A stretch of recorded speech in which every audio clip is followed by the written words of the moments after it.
Tonight we look at the story that has been told about the murder of JonBenet Ramsey and why so many think her parents guilty, and what this tells us about the America she so briefly lived in.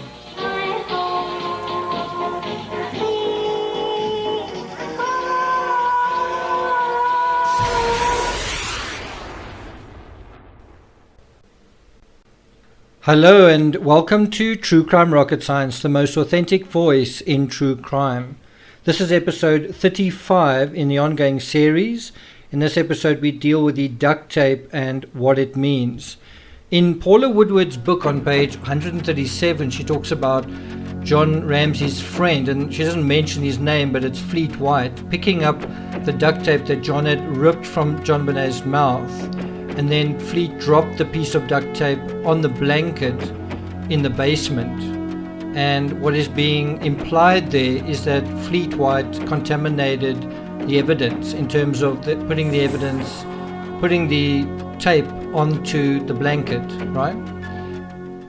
Upstairs, where JonBenet's body was placed on the floor, you then had John and Patsy kind of prostrating themselves, covering their bodies over JonBenet, who was lying there, and you could sort of argue that that is how fibers would have appeared on her as well.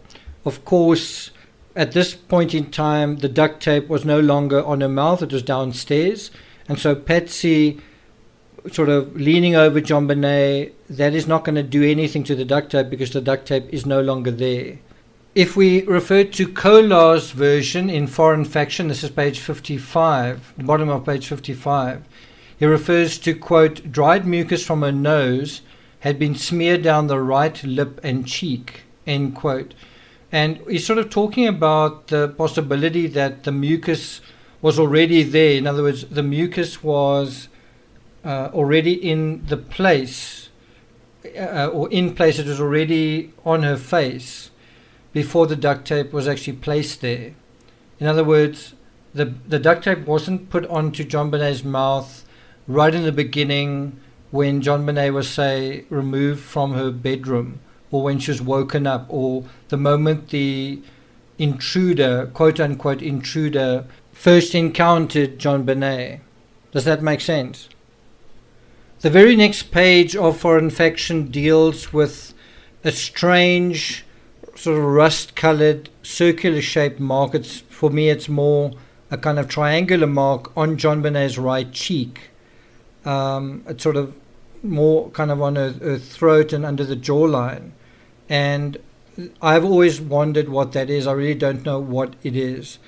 It could be something that was inserted in an attempt to get under the cord, this nylon cord, and I think in other words, it looks like what may have happened, and I know we're moving a bit away from the duct tape narrative, but what looks like could have happened is that the garrote, and it's not really a true garrote, it's not a garrote with two sticks, that's a true garrote. This contraption was so effective, it does look like somebody tried to undo it. In other words, tried to put something under the nylon, and it also looks like JonBenet herself may have tried to get her fingers under this string that was, tightening around her throat. But unfortunately, what happened was this nylon string got kind of enmeshed into JonBenet's hair, and crucially into a gold necklace. And so, if you were going to try and cut that nylon, you were gonna say with a knife, or you were going to try and even break it, you had the problem of this gold chain being kind of enmeshed in it. And I have always wondered, what was this strange shaped object that it appears someone's trying to insert underneath the ligature, right? We're not going to deal with that in too much detail here. I want to keep it strictly to the duct tape. And once again, there's quite a lot you can say about the duct tape itself in terms of the evidence that is on the sticky side of it. There's quite a lot you can say in terms of that, but there's also the narrative of the duct tape. And once again, it's one of those weird, almost alternative reality things. It's almost like the Twilight Zone. it's like, what is the cord that was found? Well, nobody knows. It's this big mystery. Well, the same with the duct tape. The duct tape is this strange product that you couldn't really source anywhere, and it's not found anywhere in the house. And so where does it come from? Does it come from some foreign country or something like that?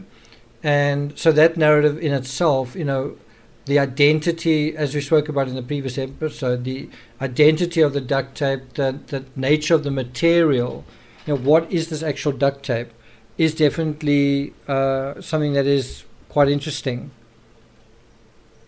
Again, we don't want to get lost in looking at the trees and the details on the trees, that we don't see the woods.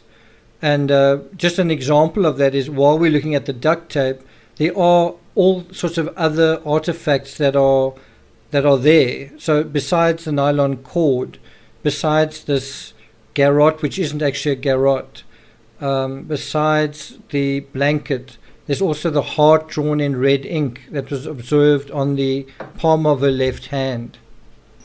And I think what you can do is prioritize some of this information and sort of say, what is the most important piece of evidence and what is something that is essentially a misdirection. The duct tape is quite hard to categorize in terms of that, because I believe, first of all, it's part of the staging. So in a strange way, it is totally irrelevant, the duct tape, right? So in terms of the actual crime scene and the personality, if you want to put it that way, of the crime scene, the duct tape is actually irrelevant. In terms of evidence, the duct tape is probably one of the strongest pieces of evidence, and we're going to deal with that in a moment. If you haven't subscribed to the channel, please do like, share, leave a comment. If you want to subscribe, you can click on the blue icon at the bottom of your screen, bottom right. If you're not getting notifications, you should unsubscribe and then subscribe again, and make sure you click the notification bell. Okay, and let's get started. So in this episode, I'm going to spend the YouTube section dealing with Steve Thomas's reference to the duct tape. Briefly though, on page 743, it's in a chapter titled Laying Down the Badge. And then the Patreon section, I'm going to deal with something that is really astonishing.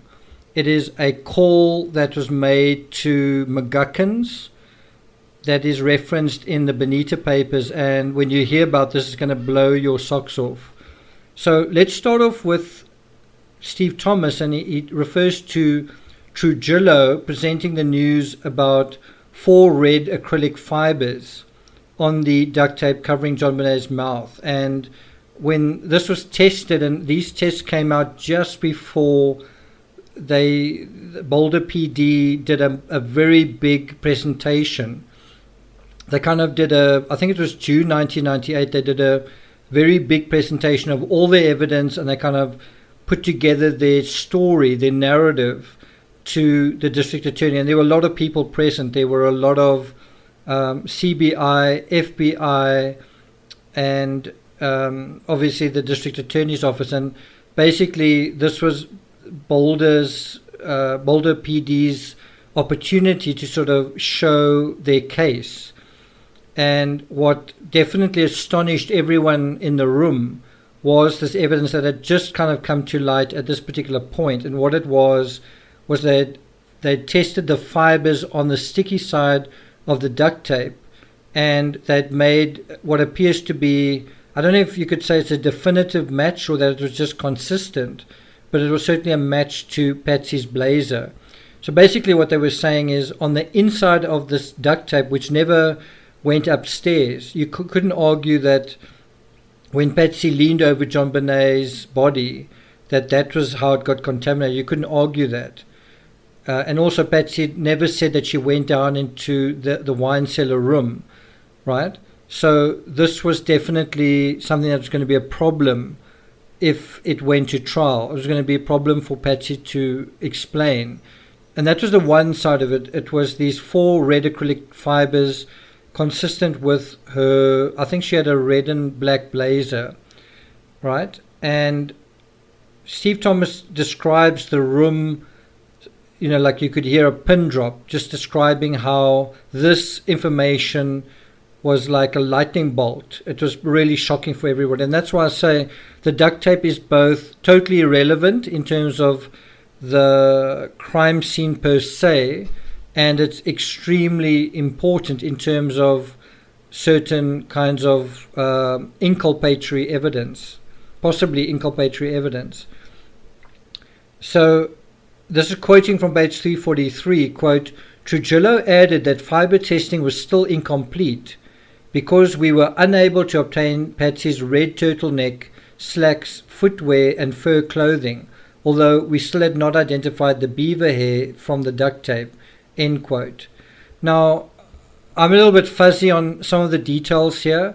I went into a lot of detail. Obviously you need a lot of time to go down all the rabbit holes and find your way.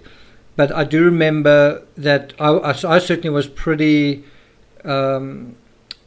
surprised when it turned out that there was apparently animal hair under the on the sticky side of the duct tape, and then you sort of go through quite a lot of scenarios. You wonder, was there a certain member of a family or even just any individual exposed to certain animals, and which people would that be, and was it a dog, was it some kind of wild animal, what, and that certainly starts opening things up to many possibilities.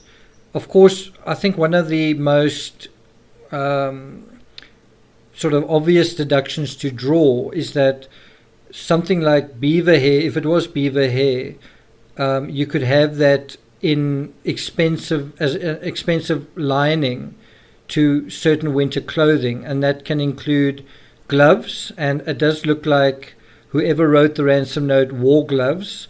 There would be a reason to wear gloves because it was cold, but the other reason would be to not leave fingerprints. And of course, while you're not leaving fingerprints, including when you're applying the duct tape, you might leave fibers, and that does appear to be what happened. Now, the interesting thing with the outside of the duct tape is that no fingerprints were found on it. So even though John Ramsey ripped it off JonBenét's mouth, they still didn't find any fingerprints on it. Not John Ramsey's, not Fleet White's, not Patsy's. There were absolutely no fingerprints found on the duct tape, but there were fibers found on the inside.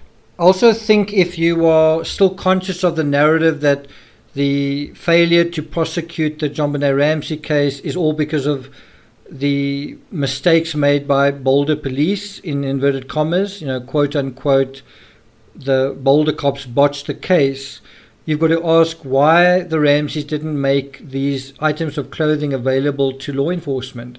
Because what law enforcement are trying to do is either match the clothing to the fibers or the fibers to the clothing, or else determine that they're not a match, and then you can exclude the Ramseys. But you do have to wonder, why is it such a rigmarole, getting hold of certain items of evidence? Why are they being frustrated in this way? Then I'm just going to quote another short little section from page 343. Steve Thomas writes, quote, when the audience learned that we did not have the credit card and telephone records, one of Hunter's task force of Metro DAs asked Commander Mark Beckner why. And so he basically said, well, that is pretty basic stuff. Phone records, why don't you have those? Credit card records, why don't you have that? And that was a criticism from Adams County DA Bob Grant. And instead of Beckner, and this is obviously a criticism from Steve Thomas, instead of Beckner saying, well, it's because of Hunter's office, they haven't pressured the Ramseys to give it to us, they haven't demanded these items of evidence, among many others, he sort of shrugged and he said, we just didn't. In other words, Beckner left the question open as to why this wasn't done, making it seem as though, and this is Steve Thomas's words, that it was a police screw-up. And as I mentioned earlier, this chapter is titled Laying Down the Badge. And, there was a lot of really good police work here, but there was also some terrible kind of mistakes made, unfortunate mistakes. But at the same time, ultimately, the district attorney's office basically frustrated the lead detective to the point that he resigned. That he basically, I actually think he turned his back on his career in law enforcement. I think it was something like 17 years, maybe 13 years, but a very long career. And he basically said, "That's it for me. I'm never going to do this again." And that is quite sad, because I think Steve Thomas was a great detective. If I compare Steve Thomas's book to Kolar's book, they both have really good attention to detail, but it's really good having both narratives. They both come at it from slightly different perspectives. In some areas, the one detective's got great information, and in another area, the other detective's got great information. So together, it's really this great resource. And so it's just sad that Steve Thomas resigned. And we're going to deal with the whole resignation thing. What is just interesting to bear in mind is shortly after he resigned, he was pointing the finger at Hunter's office that it was their fault that this case was as messy as it was. And then, interestingly enough, almost as a mirror image, as a parallel, Lou Smith also resigned, almost as if to say, it's actually something else that we're unhappy about. Now, the interesting thing with Lou Smith's resignation was he did the same as Steve Thomas. He everybody knew about it. He wrote a letter, but he actually continued working with the Ramseys, as Steve Thomas basically laid down his badge and kind of walked away. He did write a book, but he was basically done with law enforcement. He wasn't totally done with the case, because there was a time where he came onto CNN and he actually took on the Ramseys on CNN in public, and was later sued for some of the comments that he made. So we're going to deal with that in a separate episode. I think what is important to stress here is shortly after Steve Thomas kind of, threw his toys, even to put it that way. I think that's maybe a disrespectful way to put it. But just basically, there was this big drama of Steve Thomas having enough. And, I think as court cases go, or as cases go, this is one of the most frustrating in the world. I think it's one of the most frustrating cases, given the amount of evidence, the amount of information, and it just goes nowhere. It is an incredibly, in terms of the legal story, in terms of trying to prosecute and investigate it, it's very, very frustrating. So, but what is interesting is, it was something like a week after that, after Steve Thomas stepped out of the whole thing, Alex Hunter actually announced that he was going to send the case to the grand jury. And so that's a separate narrative as well, is the fact that, is Steve Thomas going to be able to testify? Is the lead detective going to be able to testify? And I think there was quite an interesting scenario where there was a selection of who was going to testify and who wasn't. And I'm not sure what happened in the end, because we'll get to that when we do.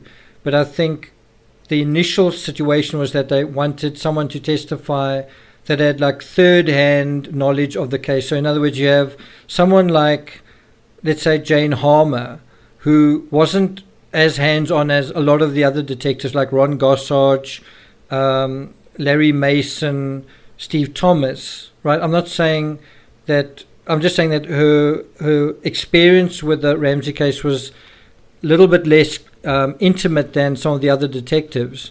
So you'll have someone who might not be at the scene and know certain things, and then her knowledge is then, or another detective with a similar amount of experience is being juxtaposed with, say, someone like Lou Smith. And Lou Smith basically just looked at crime scene photos. He also came to the whole case months after the fact. But why don't you want to have your best cop on the scene testifying?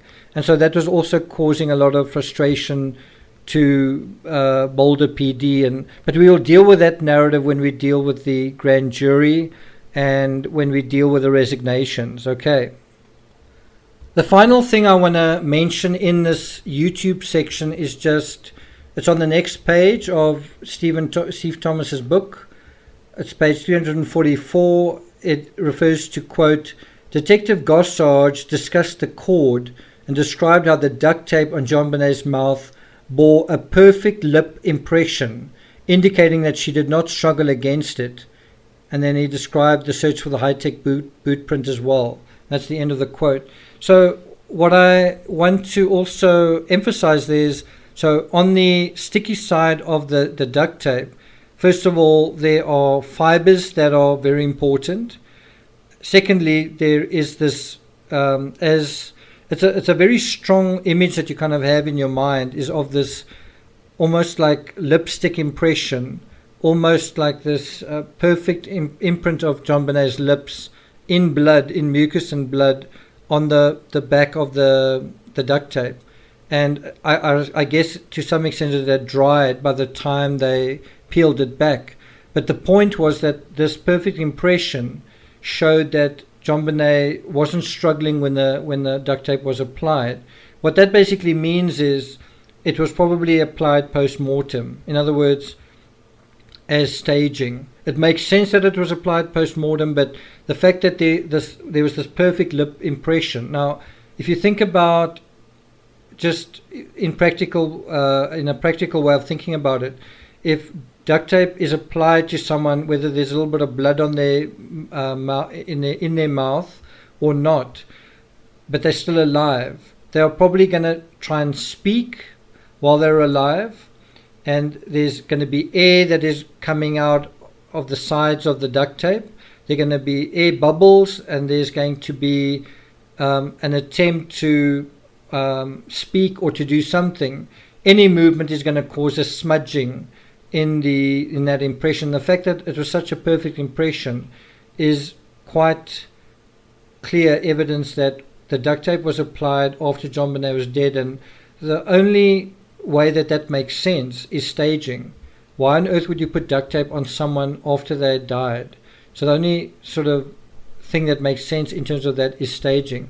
Interestingly enough, in the Kaylee Anthony case, duct tape was also applied, and you could argue that the duct tape was either also staging, or the duct tape was part of essentially the murder weapon, that the duct tape perhaps held in place a cloth or some kind of rag soaked perhaps in chloroform, and that was what the duct tape was meant to do. So it's quite interesting just thinking about the duct tape across two different cases. I'm not going to take it further than that. We already passed the 20-minute mark. I'm going to deal with something fascinating in the Patreon section. If you are interested, head on to patreon.com/TCRS. Quite a few of you already have. It's really good to have you guys there. But for the rest of you, I will see you next time for episode 36, dealing with fingerprints, a pubic hair, and then Steve Thomas's 17 reasons for suspecting the Ramseys. Thank you for listening.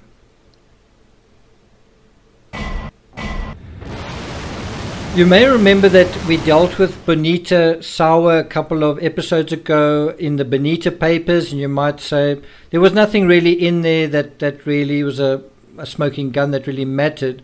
Well, how about this? And this is quoting from the Bonita papers, quote, on January 19, the Boulder Police Department received a telephone call from one of the